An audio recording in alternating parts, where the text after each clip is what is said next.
Good day, my friends. You know, we've discussed more than a couple holidays at this point, and while each of them have their own historical significance, this holiday likely has one of the greatest religious connections to it. So gather around, my friends, don your costumes, and partake of something sweet as we come together to discuss the history of this spooky holiday, the All Saints' Wake. The All Saints' Wake is a very old tradition, but one that has a foggy background to it. No one knows exactly when the superstitions surrounding this holiday began, as this particular festival is tied directly to the worship of the 12. Anyone who has sat in on my lectures involving this pantheon would understand that the folklore surrounding these religious figures dates as far back as the Elegant Empire during the Third Astral Era, back when they were called the 6 and 6 deities. So, while it's unlikely that the All Saints' Wake existed that long ago, it could be argued that some version of it or some form of predecessor holiday may have existed. However, that is total speculation, because if true, that would make this holiday the oldest in Eorzean history, stretching back many thousands of years. That being said, while there is no evidence that the All Saints' Wake existed as we know it back then, we do know that this holiday turned from one of fright to one of excitement during the 6th Astral Era. So, let us begin with the superstitions surrounding this spooky holiday. Originally, the All Saints' Wake was considered a very dangerous and unfortunate time. At the peak of Eorzea's harvest season, it was rumored that the Saints of the 12 would be invited into the heavens for a banquet, a feast in which the saints may eat, drink, and be merry with their patron gods. If you do not know the saints that this story is referring to, you're likely not an adventurer, because any adventurer worthy of the name understands the saints on some level. Saint Danaphen, Saint Tothor, and Saint Alan are just a few of Eorzea's revered saints, and their likeness is ever displayed on the crystal cards used by guild leaves. But I'll discuss the saints and the history of those cards in another lecture. For now, we're focused on their ascension into the heavens to join the 12 for their feast. On paper, this sounds like a wonderful time, and begs the question as to why people would be so upset at the idea of what's essentially a divine party. Well, it meant that everything could go wrong. The saints joining the 12 gods to revel within the heavens meant that their blessings were not with Eorzea. And while the 12 gods enjoyed the company of their saints, their eyes were not on the people who worshipped them.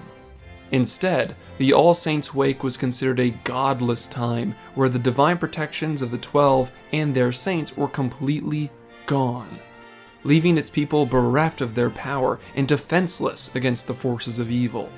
During the early days of the All Saints' Wake, it was all too common for people to suddenly board up their houses and refuse to leave, as it was their belief that once the divine banquet began, the various demons of our world would walk upon the earth and prowl all throughout the night, safe in the knowledge that the gods and their saints would not notice.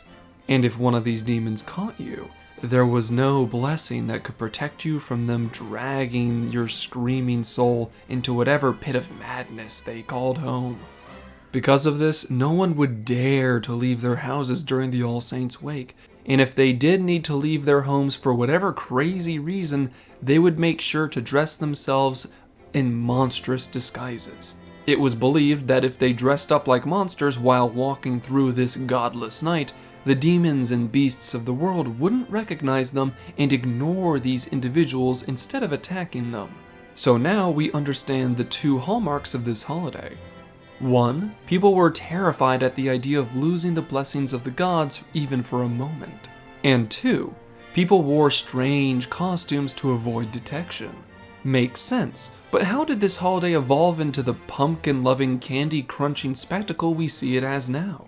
Well, at some point in time, there were souls brave enough to stand guard during the night while people hid within their homes. If the saints and the gods would not protect them, then they would protect themselves. However, with every year that these men and women patrolled the streets with weapons ready, they began to realize something. There were no demons or monsters coming out to attack them, at least nothing more than usual. Because of this, they'd eventually bang on the doors of the scared citizens, insisting that everything was okay, and that they were free to walk through the night without fear. Other individuals took this as the opportunity to scare the absolute daylights out of the most paranoid people on the block. You know, for the laughs. However, people eventually began to leave their homes once they realized that these brave defenders were telling the truth. So instead of hiding within their houses, the people of Eorzea began to celebrate the All Saints' Wake as a time for the gods and saints to take their time and enjoy some rest for a change. Let the gods and saints have their feast. In the meantime, the people of Eorzea would celebrate as well.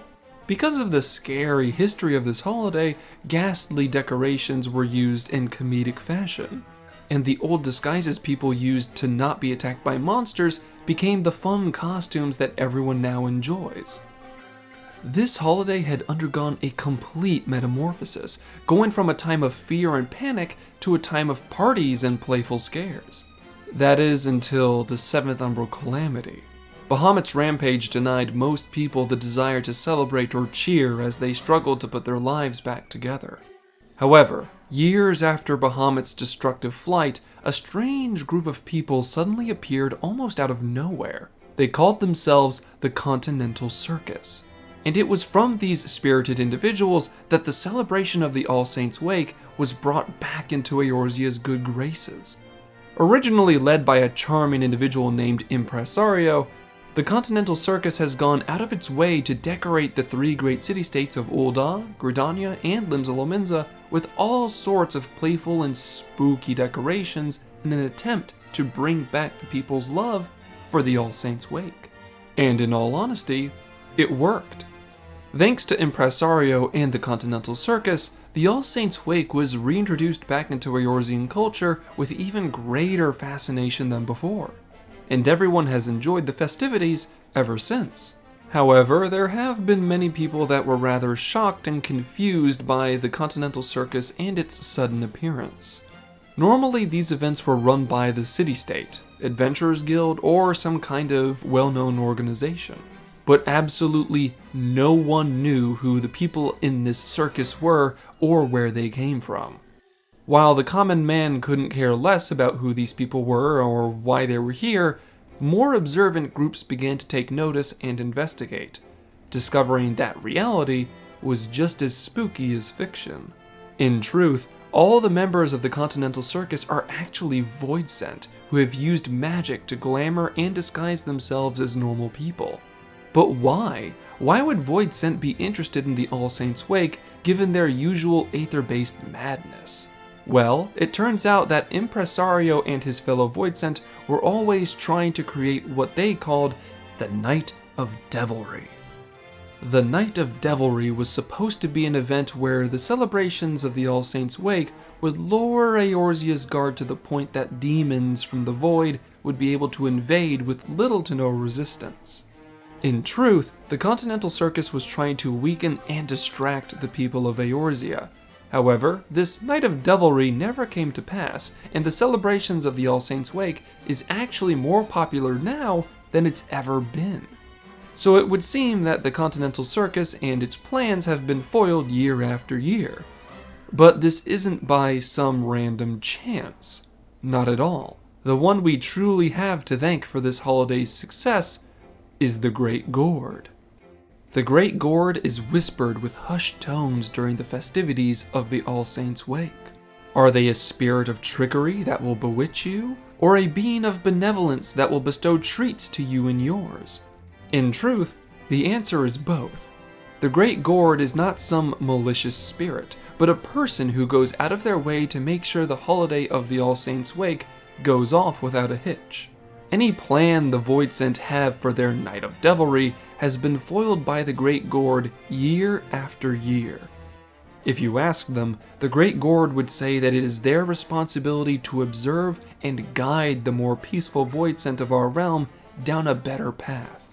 They do this because long ago their ancestors used the Voidsent to wage war, and as penance, the Great Gourd shelters and guides the more reasonable Voidsent down a gentler path, allowing them their fun and mischief during the All Saints' Wake once a year, so that they might mingle with the mortal races.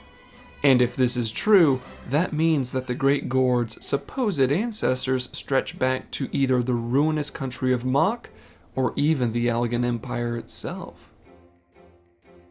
But that is all speculation, as this holiday is not a time of dark history, but a time of tricks, treats, and parties so that all of us may enjoy the season just as much as the saints enjoy their feast alongside the 12 gods.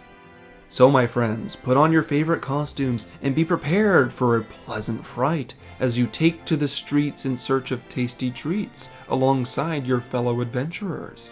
As for me, this is a holiday perfectly suited for my masked self, so I plan to make the most of it. So, until next we meet, stay safe, my friends. Thank you all for watching to the end. If you enjoyed this video, why not subscribe and share this with your fellow adventurers? With your help, I'll try to reach out even further and bring even greater stories to you. Although, I'd be remiss if I didn't acknowledge my biggest contributors. A grand thank you to Papaya Cyan, Rovakis, Potato, Burn My Pancakes, The Yellow Couch, Some Nobody, Sage Mouse, Vovalisoma, Cizani, Aziri, Nahil, Tyradox, and Cat, with an additional nod to the scholarships on screen. Links to things like my Twitter and that of my channel artist Catty can be found in the description. Thank you all for your viewership as well as your support, and I hope all of you have a wonderful day. Class dismissed.